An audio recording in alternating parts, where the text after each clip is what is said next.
Hey everyone, Jackie T here, and should you buy a multi-scale bass? Is a question I get asked all the time, and to be honest, it really depends. There's so many factors to come into it.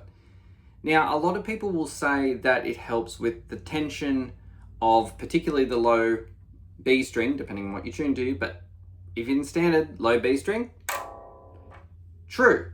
A longer scale length will do that, so will a thicker string gauge. Awesome, thumbs up, right? Completely correct. A lot of people report it being more ergonomic and easier to play. I don't notice that. I feel it's the exact same playing. I don't notice a difference, and I never have noticed a difference swapping between regular straight rather than fan frets to a multi-scale guitar. I don't notice a difference switching between them. It doesn't factor in. I only notice a difference when I swap between 5-string to 4-string. So there's mixed results on the ergonomic part. You would just have to try it and see if that works for you. A lot of people buy multi-scale instruments or basses to be able to tune down a lot further with thicker string gauges and have the instrument stay intonated and this have more tension, and etc, etc. Completely true. And that is a very big valid reason to buy a multi-scale instrument.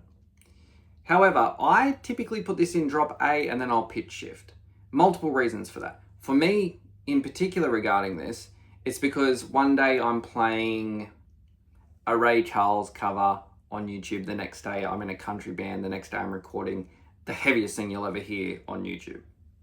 I don't know what's coming. However, the likely answer to whether you should buy a multi-scale instrument is you need to try it. I will recommend that wholeheartedly. And this isn't going to be one of those videos where I'm like, you should go out and try one, they're so life-changing, etc, etc, etc. Because is it life-changing? I don't know. It could be life-changing for you as a player. You need to try one. Alternatively, the only other option you have if you can't try one is buy one and see if you like it, and if you don't, resell it. That's it. That is it. A little bit of a side note is potentially you could go on Facebook Marketplace, contact someone selling a bass or instrument you're interested in that is multi-scale and be like, hey, do you mind if I try this before I buy it? And most people will say, yeah, that makes sense. That makes sense. And you just turn it up to their place. Whatever. Most people are pretty good. So in summary, I don't have a bias. I do not have a bias for this. I've been looking at standard fretted instruments. I've been looking at multi-scale instruments lately to buy. It depends what it is. At the end of the day, when it comes to buying any equipment, you need to find what works for you. And sometimes people have guitars for 10 years or instruments for 10 years and they sell them. It doesn't work for them anymore. So try one if you can.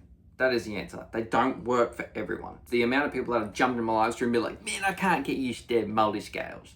Or someone goes, I found multi-scales the best thing in the world. It varies so much. So you need to find what's right for you, dude. That's it. Anyway, my name's Jackie T. Have a lovely day. Hopefully that helped. Like, comment, subscribe, all that good stuff. Follow me on all the other social medias, which is the same username. It's Jackie T. See ya.